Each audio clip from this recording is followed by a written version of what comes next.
Por cada cigarrillo consumido arden 15 pesetas. A los 50 años, un fumador habitual ha quemado en su cuerpo una media de 6 millones de pesetas. 4 de ellos han ido a parar a las arcas del Estado. Los otros 2 millones se los ha repartido el multimillonario Emporio del Humo. El tabaco no es solo uno de los negocios más suculentos del planeta, también es uno de los placeres más mortíferos. Cada minuto mueren por su culpa 6 personas, según la Organización Mundial de la Salud. Pero es curioso, directa o indirectamente, una de cada 500 familias de la Tierra vive de la industria del tabaco.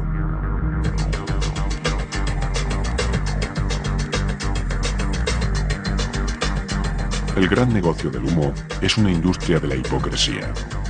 Los gobiernos europeos, por ejemplo, persiguen su consumo, pero subvencionan alegremente su producción. Y es lógico. 7 paquetes de cada cartón de cigarrillos son en la práctica un carísimo regalo que los fumadores hacen a las finanzas públicas de su país. Las multinacionales del tabaco no escatiman en recursos publicitarios ni en métodos coercitivos para salvaguardar su venenoso tesoro. Viven de vender una droga que envuelven en el clásico cigarrillo americano, y no quieren que se sepa que en toda una cajetilla de cigarrillos no hay más tabaco que el equivalente al contenido de un dedal de costura. Que lo demás son añadidos, secretas salsas que le agregan.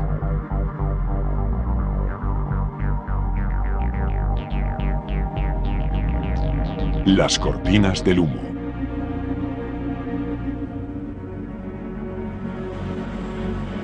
Este es el secreto mejor guardado de la industria tabaquera, la hora del salseado. Las proporciones exactas de la composición de las salsas son tan desconocidas por el consumidor como su verdadera capacidad adictiva. Según ha podido verificar este programa, las salsas contienen más de 600 productos. Sustancias como coñac, cacao, urea, ron, hinojo, harina, menta, nuez moscada, hoja de guayaba, café, vinagre, extractos de frutas tropicales, whisky y amoníaco. Todo ello se mezcla en proporciones milimétricas dependiendo del tipo de cigarrillo al que se vaya a aplicar sobre una base alcohólica volátil. La salsa, a 110 grados centígrados, se esparce sobre el tabaco poco antes de su envasado. El salseado de los cigarrillos también es el que aporta diferentes aromas a cada marca, el que hace que se distingan los sabores de los cigarrillos, el que logra que se consuman antes los pitillos y el que consigue que los adictos al tabaco se habitúen al consumo de una determinada marca y les sepan extrañas las demás. Marlboro, por ejemplo, ha conseguido que el 60% de los jóvenes lo fumen gracias a una base de salsa compuesta de nicotina y amoníaco, una suerte de crack que hace que el efecto de la droga sea más preciso, eficaz y adictivo. Cuando abrís una cajetilla de Marlboro o de Winston o de Fortuna, por poner marcas así conocidas y de cada uno de fabricantes distintos, ese olor dulzón es el olor de las salsas y las aromas que se le añaden al tabaco, sobre todo al burley. No es el olor del tabaco en sí. Y esas salsas y esos aromas hacen que el fumado sea mucho más suave, mucho más redondo y más agradable. La sentencia del Tribunal de Miami, que condenaba a la industria tabaquera al pago de casi 80 billones de pesetas, se basa precisamente en que las grandes marcas de tabaco añadieron aditivos a sus productos sin informar debidamente de ello a los consumidores. En otras palabras, el medio millón de fumadores que interpuso la demanda compró cigarrillos sin haber sido informado de las nuevas drogas que habían sido añadidas.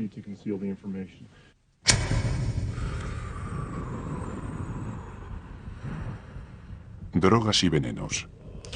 Más de 4.000 sustancias conocidas entran en los pulmones de los fumadores cuando se prende un cigarrillo. Otras 6.000 siguen siendo un misterio incluso para las empresas fabricantes.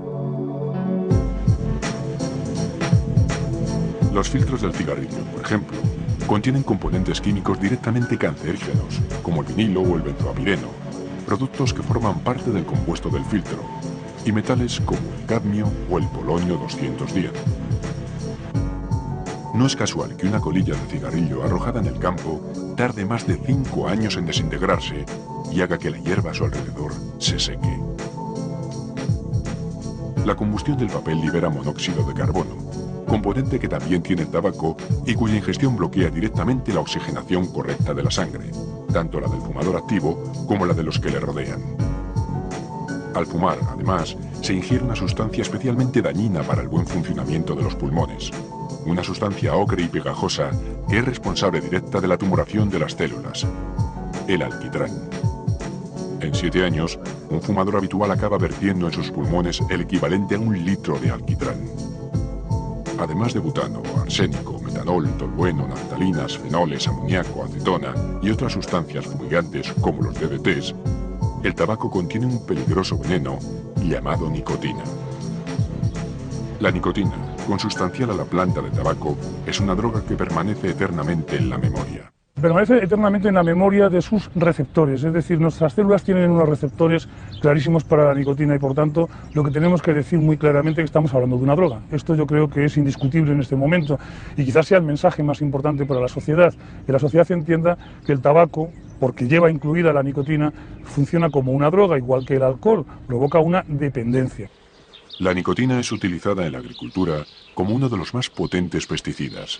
De la que contiene cada cigarrillo, 1,2 miligramos aproximadamente, el cuerpo humano solo absorbe, por suerte, un 10%. Sin embargo, si la nicotina contenida en 3 paquetes de tabaco se le inyectara por vía intravenosa a una persona, su muerte sería fulminante. Si en el mundo no se fumara, enfermedades tan frecuentes como la bronquitis crónica y el enfisema o como el cáncer de pulmón serían auténticas rarezas. Si en el mundo no se fumara, muy probablemente un 60-65% de los pacientes que yo veo en mi consulta no los vería porque no tendrían que acudir a ella.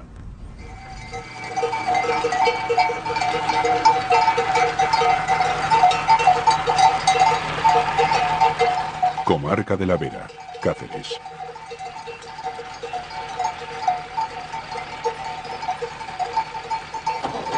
Casi nadie lo sabe, pero en España, en la comarca cacereña de la Vera, es donde de verdad comienza la pesadilla del humo.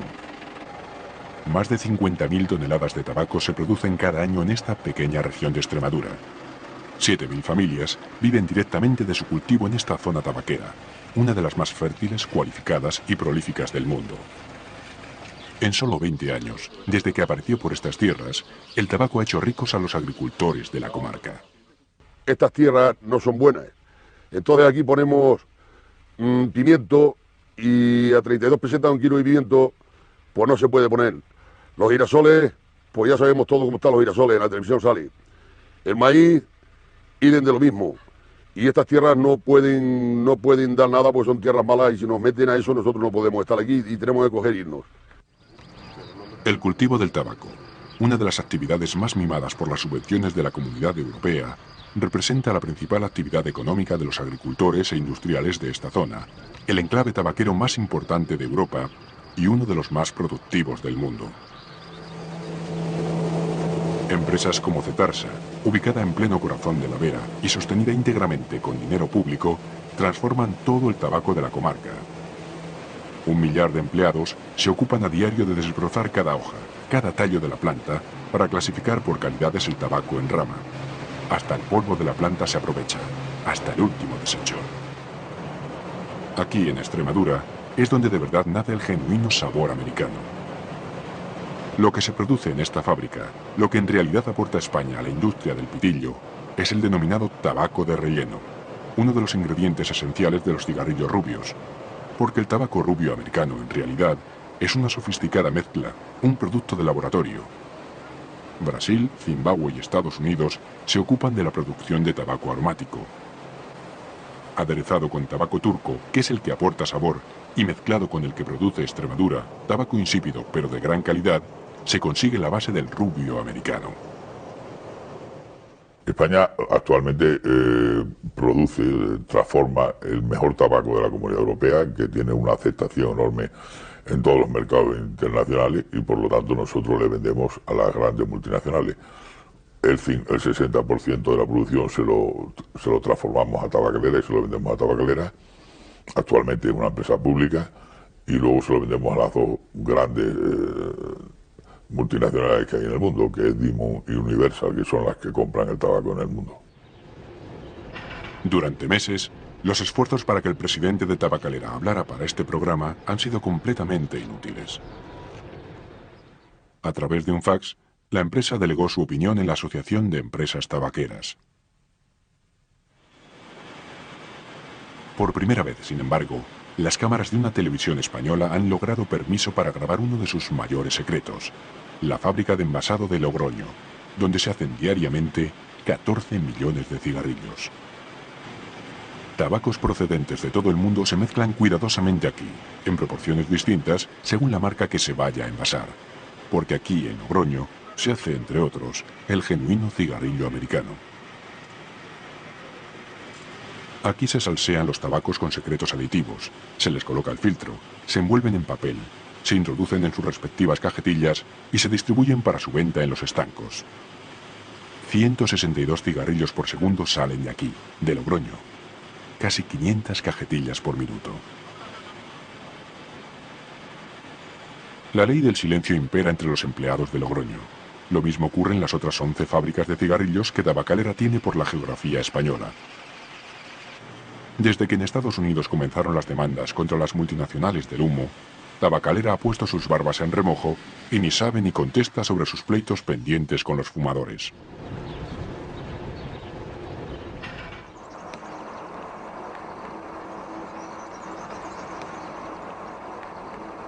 Espina de Tremor, comarca del Bierzo, en León. La segunda demanda presentada en los tribunales españoles contra Tabacalera tiene nombre y apellidos, pero ni brazos ni piernas. Como suerte si me tienes que pegar. José Calderón y su esposa, María Jesús del Amo, son los grandes enemigos de Tabacalera. El caso de José Calderón encarna con dramática elocuencia los estragos que puede hacer el tabaco en el organismo humano. Yo tenía, pues hace algún tiempo, todavía tenía, según creo, un trocín de dedo y todavía cogía el cigarro y fumaba con aquello. Pero ahora últimamente se lo cortaron también. Hombre, no le falta desde... Nada, con así, digamos, no. Que es una pena verlo, desde luego, eso es una pena. Si Dios castiga los pecados y él cometió muchos, ya los ha pagado bien. Me la diagnosticó al principio una doctora aquí en León, la doctora Camino. Me dijo que tenía el síndrome de Birger, ¿no? Yo era la primera vez que lo oía. Y me dijo que acabaría perdiendo piernas y brazos. Y que lo que tenía que dejar de fumar porque si no, que avanzaba más deprisa, ¿no? Ahora que al parecer el único remedio eficaz que hay para esto, no fumar. Precisamente, el carácter adictivo de los cigarrillos, algo que hasta ahora niega la industria del tabaco, constituye el principio en el que se basan todas las demandas. Cuando empiezas, no dices, bueno, esto lo dejo cuando me da la gana, ¿no? Por eso hablo de que es una droga, esté legalizada, pero es una droga. Y llega un momento en que ya, aunque quieras dejarlo, es que es muy difícil, no sé si es la nicotina, el alquitrán o todo, ¿no? Se te mete en la sangre, o que de verdad. Es que quería dejarlo y me encontraba nervioso, me encontraba, bueno, tipo como lo que hablan de las otras drogas, ¿no? Que les entra el mono tal, es que era demasiado. José Calderón, de 40 años, de 35 kilos de peso y padre de 2 hijos, argumentaba en la demanda que después de haber sido fumador de 3 paquetes diarios de la marca Ducados y siéndole radicalmente imposible abandonar el vicio, desarrolló a los 25 años el síndrome de Birger, una enfermedad que obstruye las arterias y las venas de las extremidades. ¿Quieres comerme el corazón? Ahora no muerdas. Lo primero que me amputaron, primero me salieron heridas fue los pies. Y me amputaron, la primera pierna fue la izquierda, aún con 28 años, me lo hicieron en Madrid, en La Paz. Y luego la derecha me la amputaron aquí en León. Y después los brazos también en Pamplona, en la clínica universitaria. Fue donde los brazos. A ver, ¿cómo te pones tú para que te pinches? Espera, a ver. Aquí no, mira, a ver. En septiembre de 1998, tras 15 años de inyecciones de morfina para calmar los dolores y de parches de nitroglicerina para intentar frenar la enfermedad, José Calderón acudió a un abogado de León y le pidió que en su nombre presentara una demanda contra Tabacalera en la que reclamaba 350 millones de pesetas por los daños y perjuicios que le ha causado el tabaco. Su drama simboliza, jurídicamente hablando, la más importante y desigual guerra de un humilde minero del Bierzo contra la empresa que por volumen de facturación es la quinta más poderosa de España. Es que esta tiene que... Dale más para aquel lado. Es que quema, su madre. Tabacalera defendió su inocencia contratando 2 informes médicos en los que se afirmaba que no existía una relación directa de esa enfermedad y la nicotina, sino que era una cuestión genética. Sin embargo, la bibliografía existente sobre el síndrome de Birgel y la opinión de neumólogos y especialistas consultados por este programa coinciden en lo contrario. Está demostrado científicamente por todos los autores en todo el mundo que el factor de riesgo más importante para la enfermedad de Birgel o claudicación intermitente es el tabaco. El tabaco, la nicotina, es la que hace que se cierren esas arterias y que no llegue la sangre a nuestras células.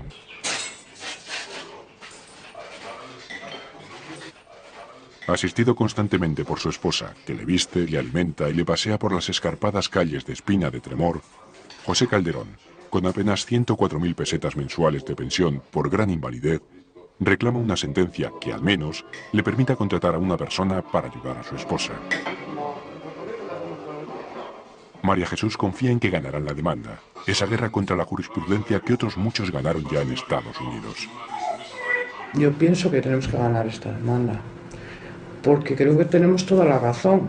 O sea, si los médicos te dan la razón, los libros de medicina te dan la razón, los pocos casos que se conocen sobre la enfermedad de él, todos coinciden en lo mismo, son todos fumadores. Yo creo que más pruebas. Ahí está. Yo pienso que sí, que vamos a ganar. Y si hay justicia, aquí ganamos. Convencida, ¿eh? Te lo digo, convencida. La tenaza judicial se cierne sobre la industria del humo. La industria del tabaco, decía el último informe de la Organización Mundial de la Salud, desempeña un papel activo en la financiación y difusión de investigaciones que cuestionan la responsabilidad del tabaco en esas muertes. La sentencia de julio de 1999 del Tribunal de Miami puede costarle en indemnizaciones a la industria tabaquera el doble de lo que se gasta anualmente en todo el mundo en la publicidad de cigarrillos. En 1998, las multinacionales del pitillo ya pagaron 34 billones de pesetas a 46 estados americanos para resolver las demandas que trataban de recuperar los gastos sanitarios realizados en enfermos de tabaquismo. 34 comunidades indígenas de Norteamérica se han querellado también contra la industria del tabaco. Los indios, que trajeron el tabaco a Europa, no sospechaban que sus ritos ancestrales en torno a la pipa de la paz acabarían desvirtuados por una droga mortífera. Lo que aquí llamamos la pipa de la paz no solamente se ha utilizado para sellar la paz, era el elemento de las ceremonias precolombinas. Pero solo fumaba a diario el chamán, que era la persona de la tribu que no tenía ni responsabilidades guerreras, no iba a combatir nunca, no era cazador ni depredador, o sea, tenía una vida sedentaria completamente. Su misión era estar quieto y pensando y ser el líder espiritual de ese grupo social. No se le exigía un rendimiento físico. Europa también ha declarado la guerra judicial al negocio más humeante de la Tierra. En junio de 1999, una compañía francesa de seguros presentó la más insólita y peligrosa demanda contra la industria del tabaco. Reclamaba 1.300 millones de pesetas de indemnización. A juicio de la aseguradora Gala, era la cantidad que ésta había pagado en los 2 últimos años por atender a 500 de sus asegurados enfermos por tabaquismo. La reacción de la patronal del cigarrillo fue tan sutil como inmediata. Una milagrosa encuesta de opinión reflejaba 48 horas después de la interposición de la demanda la presunta opinión de los franceses. El 64% decía que poner una demanda así era un gravísimo error de la aseguradora. Los datos de la Organización Mundial de la Salud, sin embargo, no proceden de encuestas. Más de 1.100 millones de personas en el mundo son adictas al tabaco. 6 mueren cada minuto por culpa de ese hábito. El humo es parte del hábitat de este planeta. Solo en España, Los 13 millones de fumadores existentes exhalan humo suficiente para llenar cada 5 segundos el volumen de un estadio como el del Barcelona. En España, el país en el que más se fuma de la Unión Europea, 1 de cada 2 niños con enfermedades respiratorias crónicas es fumador pasivo.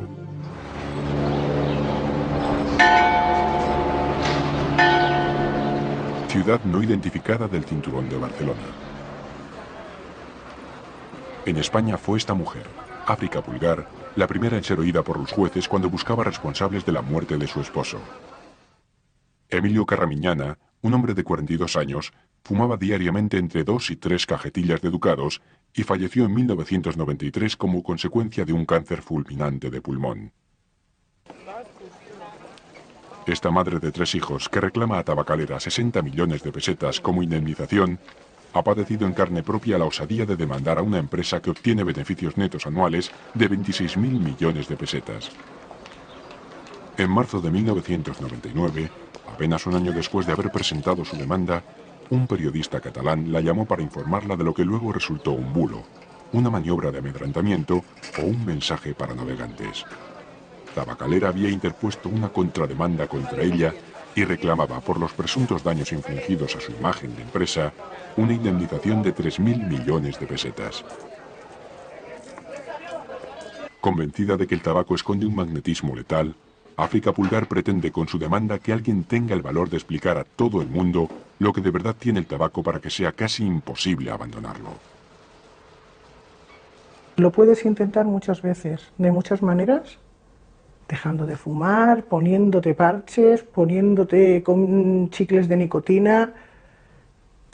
Habrá personas que tengan una fuerza de voluntad muy grande y lo pueda dejar tan fácilmente, pero cuesta muchísimo. Eso no se, de un día para otro, ni de un mes para otro, se deja el tabaco. Y la gente está cayendo, como he dicho, como moscas.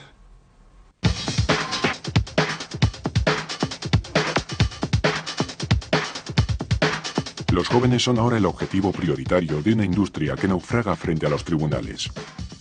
Aunque los fabricantes de tabaco renovaron recientemente el código interno que les prohíbe utilizar a menores de 21 años como modelos en la publicidad del tabaco, estas caras hablan solas. En el antiguo código, en el anterior código, de hace 5 años concretamente, porque la Asociación de Fabricantes del Tabaco, que es la que elabora el código, asumió en su momento el compromiso de cada 5 años revisar el código, pues decía, por ejemplo, no se utilizarán modelos en publicidad de tabaco menores de 21 años. En este momento se añade menores de 21 años o que parezcan ser menores de 21 años. La publicidad de las principales marcas de tabacalera parece estar dirigida expresamente a los más jóvenes, a enganchar al tabaco a futuros fumadores que durante el resto de sus vidas financien la industria de la muerte prematura.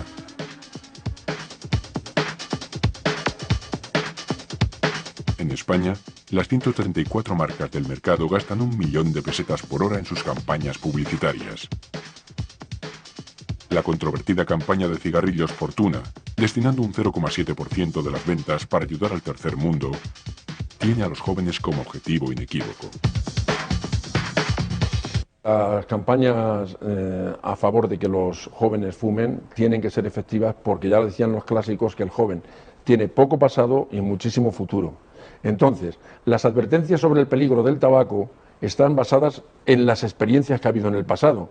Pero si los jóvenes tienen poco pasado y muchísimo futuro, yo pienso que vence más el futuro, diríamos, y la esperanza de vida que el pasado. Entre otras cosas porque para los jóvenes es dificilísimo hacerse a la idea de la muerte. A la industria del tabaco no le ha quedado más remedio que reconvertir definitivamente su estrategia de marketing. Ante la prohibición de la publicidad en televisión, empresas como Tabacalera han cogido el toro por los cuernos y han comenzado la compra de emisoras de radio, el medio que absorbe el 30% de la publicidad de tabaco.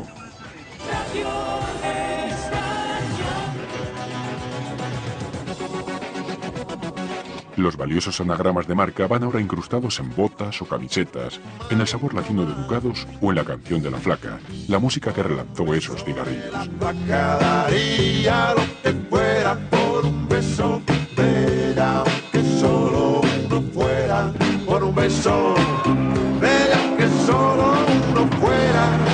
atractivo de la marca puede ser la única salida que quede a las tabaqueras. ¿Están aprovechando las botas para vender tabaco o es que han decidido ya dejar de vender tabaco y entonces no pueden tirar un activo como es la marca de tantos años y quieren aprovechar la marca para poder vender botas?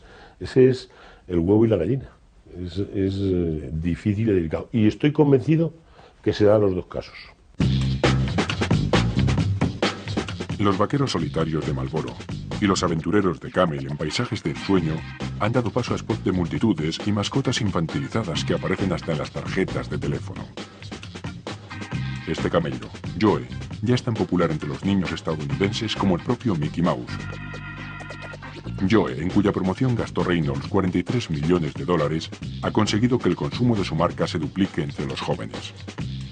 A través de la historia, el camello es símbolo de fecundidad, es lo más parecido a la mujer embarazada. Y Camel mismo ha empleado el tema de la fecundidad durante bastantes años. Pero ¿qué ha ocurrido? Que ahora, como es sensible al ambiente, lo que ha convertido al camello es en un osito de peluche, en algo para jugar, en algo que, sobre todo, no hay que dar importancia al hecho de fumar, puesto que las consecuencias son realmente, diríamos, es un juego y es algo juguetón también, ¿no? Because the last thing the tobacco companies want is for you to know how many poisonous chemicals there are in cigarettes. So they just don't tell you. Not in the pack, not in their ads. I'm Patrick Reynolds, the grandson of R.J. Reynolds. Este hombre se apellida Reynolds. Es el heredero de la mayor multinacional del pitillo, la R.J. Reynolds, y ha decidido rebelarse contra una industria que considera criminal. El sistema sanitario estadounidense contraataca con sus mismas armas a un sector que gasta diariamente 100.000 millones de pesetas en anunciar sus productos. Esta otra mujer, que fue modelo y dedicó su vida a publicitar las excelencias del tabaco, es hoy la protagonista moribunda de un spot norteamericano contra los cigarrillos. I'm Jensen. I was a model in cigarette ads, and I convinced many young people to smoke. I hope I could convince you not to. En países como Gran Bretaña, que acaba de prohibir todo tipo de publicidad en medios de comunicación que esté relacionada con el consumo de tabaco, se han iniciado campañas como esta, donde los pitillos aparecen apagados en las más caras y apreciadas cremas femeninas. Lo que no se puede hacer es esas cruzadas coercitivas y que de verdad amargan la vida al fumador, que bastante cruz tiene con no conseguir dejar de fumar. Hay muchísima gente que quiere dejar de fumar y le es muy difícil. Encima, amargar la vida así puede ser considerado, incluso por los jóvenes, como una actitud social injusta. Y entonces puede provocar en ellos una reacción de simpatía, una reacción de defensa, que puede tener como efecto contrario al deseado el que el joven empiece a fumar. Anuncios contraproducentes. Es lo que opinan los especialistas ante el miedo excesivo que provocan las campañas en contra del tabaco. Campañas, por otra parte, con las que se frotan las manos los dueños del pitillo. En mi vida he tenido dos grandes vicios: fumar y jugar al fútbol. El fútbol me lo ha dado todo en la vida. En cambio, fumar casi me lo quita. Está demostrado que si tú a una persona le suscitas un miedo excesivo, llega un momento que el miedo no tiene efecto. Si apenas le suscitas miedo, tampoco hace caso. Tiene que ser un miedo intermedio. Y entonces ese miedo intermedio es muy difícil de lograr y hace falta una auténtica maestría. El negocio del tabaco lo aprovecha todo para su supervivencia. La directiva europea, que a partir del año 2006 prohibirá cualquier tipo de publicidad de cigarrillos, ha sido empujada por la industria del humo hacia el Tribunal de Justicia Europeo. Las multinacionales dicen que su aplicación cercena el derecho fundamental a la libertad de información. Muchas veces hemos hablado del derecho constitucional a la libertad de expresión, a la libertad de comunicación comercial y tal, pero por ejemplo el derecho a la salud es otro derecho constitucional que puede prevalecer. Entonces, limitar derechos constitucionales por otros derechos constitucionales, yo creo que es lícito, sinceramente. Para convencer a los consumidores de la buena voluntad con la que ofrece cigarrillos la industria del tabaco, las multinacionales han inventado también los bajos en nicotina, los lights, los ultralights y toda una gama de nuevos pitillos que en la práctica responden a exigencias del marketing. El cuidado de la salud tiene un peso cada vez más importante en el vector mercado y entonces lo que va sucediendo es que las labores con unas proporciones de alquitrán nicotina menores son cada vez más apreciadas. No sucede solo en España, sucede en todo el mundo desarrollado. Por lo tanto, esta es una componente de mercado y de desarrollo de mercado ante la cual lo que hay que hacer es reconocerla. Las ventas del tabaco rubio bajo en nicotina, de hecho, han crecido en los últimos años, especialmente entre las mujeres, en más de un 30% en el mundo desarrollado. Pero fumar light no implica fumar menos y tampoco fumar mejor. Se ha demostrado, y esto se sabe desde hace mucho tiempo, que los fumadores están acostumbrados a tener un determinado nivel de nicotina en su sangre. De tal manera que ellos, de forma inconsciente, variando el número de caladas que le dan al cigarro, variando el número de cigarrillos que se fuman al día, variando la profundidad de inhalación de cada pipada, y haciendo todo esto de forma inconsciente, ellos de cada cigarrillo obtienen la cantidad de nicotina que necesitan. Luego, no vamos a conseguir nada por darle a un fumador cigarrillos bajos en nicotina. Él variará cualquiera de estas variables que yo le decía y va a obtener de ese cigarrillo la cantidad de nicotina que necesita. Luego, el cigarrillo light no es un cigarrillo seguro y desde luego no contribuye a que el fumador consuma menos cigarrillos. Toda una serie de industrias paralelas viven a costa del negocio del humo. Millares de clínicas privadas en todo el país han encontrado su particular filón en el tabaco, tratando de suplir con singulares métodos las carencias de un sistema sanitario público que no parece decidido a gastar un solo duro en quienes quieren abandonar el vicio. Pesan 1, 2, 3, la sensación de peso es cada vez más fuerte, más fuerte. Este hombre, por ejemplo, se vale de la hipnosis para ordenar al cerebro de sus clientes que abandonen el tabaco. La hipnosis entra a nivel sensorial, por la vista, por el oído, por el olfato, por el gusto, por el tacto. Entonces lo que hacemos nosotros es intentar bloquear el consciente. Y una vez el consciente está bloqueado, por sugestión, entramos en el subconsciente y ahí damos unas coordenadas a seguir, que son las que el individuo, digo individuo porque así es como se denomina, ¿no?, la persona hipnotizada, entonces las asume perfectamente bien como una orden. O sea, es una forma de aceptar órdenes siempre y cuando la persona esté dispuesta a hacerlo. No fumarás más. No fumarás más. Al menos durante el transcurso de esta semana, no fumarás en absoluto. En esta otra clínica, también con ánimo de rehabilitar a los adictos, se utilizan técnicas dirigidas a lo que llaman líneas energéticas del cuerpo. En las reflexologías trabajamos los pies, trabajamos las manos y trabajamos también la cabeza. A partir de aquí se regula esa energía vital para que no haya ni un exceso ni una carencia. Entonces la persona se reequilibra en general. Y bueno, los otros métodos que utilizamos es la cromoterapia, que es una luz en el ambiente cuando hacemos la terapia, que induce a esa persona a una relajación, ya que todos los chakras se le vayan equilibrando. Los chakras son unas centrales energéticas que coinciden con plexos nerviosos. Va induciendo a que se vayan soltando las tensiones y a que esa persona pueda coger en sí misma las riendas de su vida y ser digamos, auténtica con las decisiones que quiere llevar a término, que las pueda conseguir, ¿no?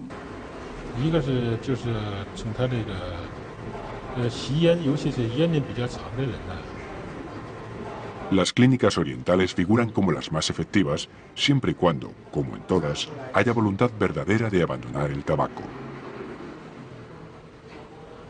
El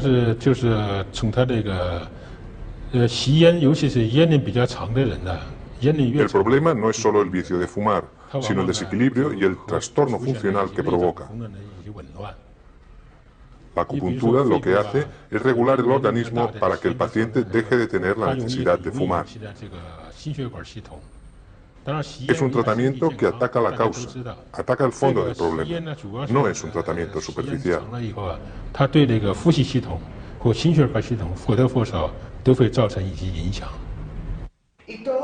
Mediante charlas interactivas de 5 o 6 largas horas en las cuales los clientes fuman sus últimos pitillos, se intenta dejar el tabaco en este centro de Madrid. Ya sé que puede parecer contradictorio. Voy a dibujar una representación gráfica de nuestro bienestar y en esta representación gráfica te voy a dibujar cómo es la trampa del fumar, porque es esencial. Desafortunadamente existen una serie de creencias en cuanto a fumar que son erróneas. Por ejemplo, que el problema es la adicción química por la nicotina, que las personas que fuman tienen una personalidad adictiva y hay que sufrir y tener una trauma y son bobadas. La realidad es que si una persona puede tomar la decisión de dejar de fumar con una sensación de alegría, sabiendo que no hay nada de sacrificar, al contrario, entonces, ¿para qué tiene que ser difícil? Porque en realidad la única cosa que no tiene que hacer un fumador es encender el próximo cigarrillo. Hemos llegado al momento de encender tu último cigarrillo, así que por favor, este es obligatorio. Centros como estos, la mayoría de dudosa eficacia, persiguen a esos 7 de cada 10 fumadores que, según las estadísticas, quieren abandonar la nicotina. 1, 2, 3. Eso. A mí me parece que el tabaco es una droga de difícil erradicación, primero porque es una droga que tiene crea una gran dependencia. Después porque socialmente está visto como una droga menor, a pesar de que mata todos los años a una población como la de Teruel o como la de Ávila, a más de 40 y tantos mil individuos cada año en España. Entonces, es difícil luchar contra ella. Pero luego, además, los padres nos encontramos con que nuestros hijos ojalá solo fumen. Y entonces nos parece que es una droga menor y, bueno, por lo menos que tenga una liberación, ¿no? Yo creo que ahí tenemos que hacer una gran labor de formación y de información acerca de lo nocivo del tabaco. Más rentable y millonario es aún el entramado de farmacias y laboratorios que venden productos sustitutivos o disuasorios de la nicotina. Desde boquillas hasta cigarrillos de plástico, pasando por tabaco sin nicotina, chicles de nicotina o parches de nicotina que la seguridad social no cubre, a pesar de sus precios prohibitivos y de los miles de millones de pesetas que aportan al Estado los impuestos del tabaco. Y es que el Estado, se mire como se mire, es el principal beneficiado por la industria del tabaco y también su cómplice más fiel. Por la vía de los impuestos, las haciendas públicas de todo el mundo se embolsan el 74% del precio de cada cajetilla. 850.000 millones de pesetas fue lo que España recaudó del tabaco en 1998. El destino de ese dinero, sin embargo, no fue precisamente la rehabilitación de los adictos. No olvidemos que la recaudación por el impuesto especial de tabaco es una recaudación en el mismo plano que cualquier recaudación de impuestos. El impuesto de la renta, ¿en qué se invierte el impuesto de la renta? Pues se invierte en las prioridades que tiene el Estado a la hora de establecer su gasto público. Entonces, el tratamiento que recibe el impuesto sobre el tabaco, que alcanza el volumen efectivamente de 800.000 millones, va a los presupuestos generales del Estado y es el Gobierno quien decide la utilización de estos impuestos que recauda. 850.000 millones para ser exactos. 4 veces más de lo que se gastó en 1998 en hospitales y farmacias por enfermedades atribuibles al tabaco. La industria del tabaco en España es una industria que se sitúa en torno al 1,5% del Producto Interior Bruto. Es, por tanto, una industria muy comparable a lo que es el mundo de las telecomunicaciones, por dar una idea de comparación. Es una industria que, desde el punto de vista impositivo, contribuye con el 5% del coste de los presupuestos generales del Estado. Es, por tanto, una industria netamente contributiva a lo que es el bienestar de la sociedad española. Ironías de la extraña sociedad que conforman el Estado y el tabaco. Los fumadores resultan los enfermos más baratos para la seguridad social, siendo, sin embargo, los que más contribuyen al fisco, al que regalan el precio de 15 de cada 20 cigarrillos que consumen. Es verdad que están pagando el pato los fumadores, pero no de la guerra contra los fumadores y todas estas cosas que dicen las propagandas absolutas de las tabaqueras. No, esta no es la guerra de los fumadores. La vergüenza de los pobres fumadores es que están pagando su deterioro físico calada a calada, y cuando deciden, quieren y no pueden dejar de fumar, oídos sordos encuentran a su llamada. Y el 60% de los fumadores lo está pidiendo.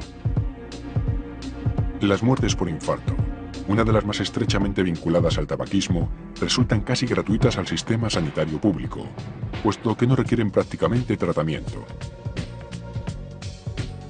La prematura muerte de los fumadores, como afirman con ironía los defensores del humo, le ahorra verdaderos dinerales a un Estado que, en caso de no fallecimiento, tendría que hacer frente a las pensiones de vejez.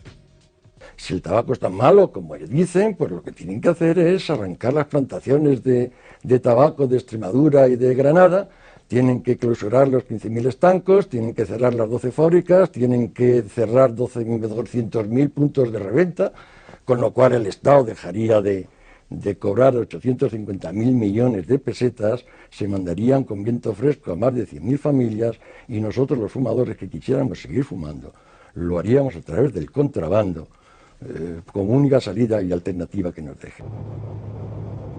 El contrabando, el otro punto de encuentro de las multinacionales y el Estado. Más de 6.000 efectivos policiales pagados con dinero público controlan cada día las costas de Galicia, Algeciras y las fronteras de Andorra y Gibraltar, los principales puntos de entrada del tabaco de contrabando. Sí, afirmativo. El Estado justifica este despliegue por los más de 40.000 millones de pesetas que deja de ingresar el fisco por la vía de los impuestos. Pero es Tabacalera la que se beneficia de la acción policial.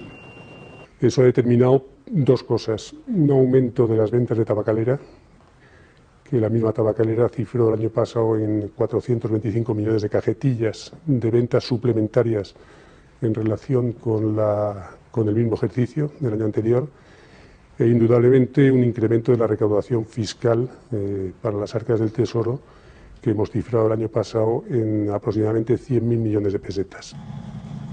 Es curioso. El Estado acosa sin tregua a los contrabandistas, pero no a las multinacionales del pitillo, que, como muchos intuyen, son las que verdaderamente están detrás del contrabando. Las mercancías que no pagan impuestos han salido de un sitio donde se fabrica, donde se elabora. Lo que pasa, el comercio internacional, las prácticas del comercio internacional hace que sea muy difícil que un fabricante de tabaco, por ejemplo, sepa cuál va a ser el destino final de un determinado cargamento, ¿no? Entonces, por eso realmente no podemos decir que estén involucradas. Ellos saben, como sabemos todos, que una parte muy importante de su producción va a llegar al mercado sin haber pagado impuestos. El contrabando consigue habituar al tabaco americano a millones de personas del tercer mundo, cuyo escaso poder adquisitivo les impediría adquirirlo en los estancos. Y sirve también para dar salida a los stocks caducados, especialmente en el tercer mundo, donde viven el 70% de los fumadores del planeta. El tabaco que viene de contrabando y procediendo de un país donde el tabaco es más caro, ¿por qué en España se puede vender más barato? Sé que es porque ya es un subproducto, lleva mucho tiempo en el país donde está vendiéndose y se retira pues para utilizarlo como fertilizante. Hay países, empresas que lo compran y lo traen, lo compran como fertilizante, a peseta la cajetilla, sabiendo que ya es un subproducto en el país donde antes ha estado vendiéndose, y lo traen a España pues y lo venden como pueden. Con uñas y dientes, los estados defienden en el tabaco una de sus más cómodas fuentes de financiación. No es casual que Tabacalera o la Seita francesa sigan siendo en la práctica monopolios públicos. Ni es casual que la Comunidad Europea, que tanto empeño dice poner en aniquilar el tabaquismo, entregue multimillonarias subvenciones al cultivo del tabaco.